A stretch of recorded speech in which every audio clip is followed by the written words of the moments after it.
There are so many wonderful books about spring. It's hard to choose which ones to read, but I chose two other ones. One is a wonderful story with not very many words, but there's lots to talk about in this book.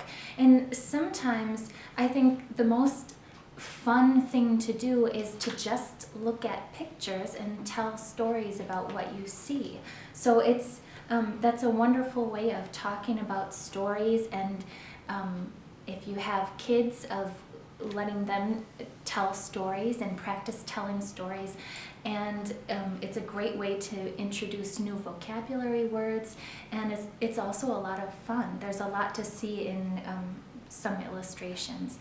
So this book is called Nest, just simply Nest, by Jorey Hurley. And you can see this beautiful robin with a bright blue egg on the cover. So we're just going to read this very simple book and talk about the pictures. And this is really fun to do. You might even try watching this video again later after listening to me read it. And maybe you or your kids could talk about the pictures too. So the first page just says Nest. And you can see there's 1, 2 robins. How do I know they're robins? Because they have this bright belly and throat, the bright red. And robins lay bright blue eggs that have speckles on them. Nest. The next page says warm. Robins only come back to Wisconsin when it's warm out. And you can see from the picture it's raining. It's not snowing anymore.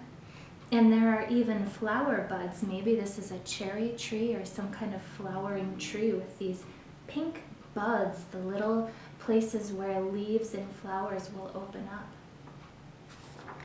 Warm. It's not quite warm outside yet. Hatch. Hatch. And the name of our library is Hatch Public Library. But hatch also means for a baby bird to hatch out of its egg.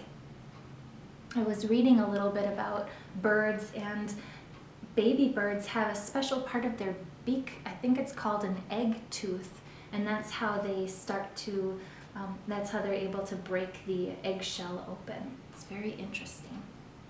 Hatch. And there are the two parents right there. Grow. The baby bird is growing. The parents are feeding the baby bird. You can see the worm in this bird's beak. And the flowers are growing. And look, there's even another bird there that's a hummingbird. Everything is growing in spring. And some bumblebees. What else do you see in this picture? Grow. Jump. I love this page. This is one of my favorite illustrations of the whole book, because jump, look, there's the baby bird learning to fly by jumping, but who else might want to jump and try to catch a bird? Maybe that cat wants to jump. Jump. I see the green grass and green leaves and still some flowers. Fly. In this next page, the baby bird has learned to fly.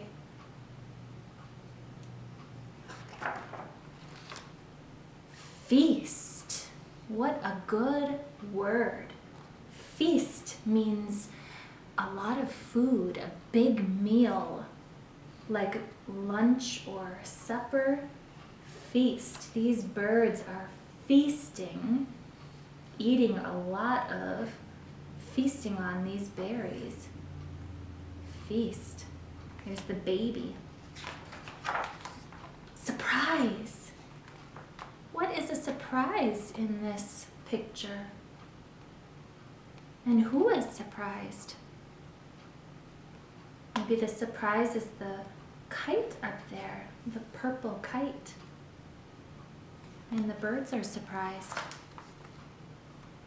Blow. The wind is blowing the leaves off the tree in fall. And there's a bird pulling a worm out of the ground. Blow. Snuggle. In winter, birds and people like to snuggle together. They're still feasting on these dried berries. Snuggle.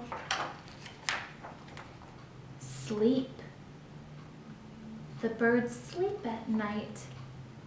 But who doesn't sleep at night? That owl is awake and hunting. Awake! The birds are awake again. The sun is rising. Maybe the owl is asleep. Explore. Who is exploring? It looks like this bird is exploring the grass. And I see all these yellow flowers. Maybe those are dandelions. Meet. This bird is meeting another bird. Maybe they will be friends. Meet. Nest. Oh, now these two birds are building a nest together, bringing dried grass and all kinds of things to make their nest. Different kinds of birds use different materials to make their nests. The end. And remember, the name of the book was Nest. So what a neat way to end the story. The way it started with a nest.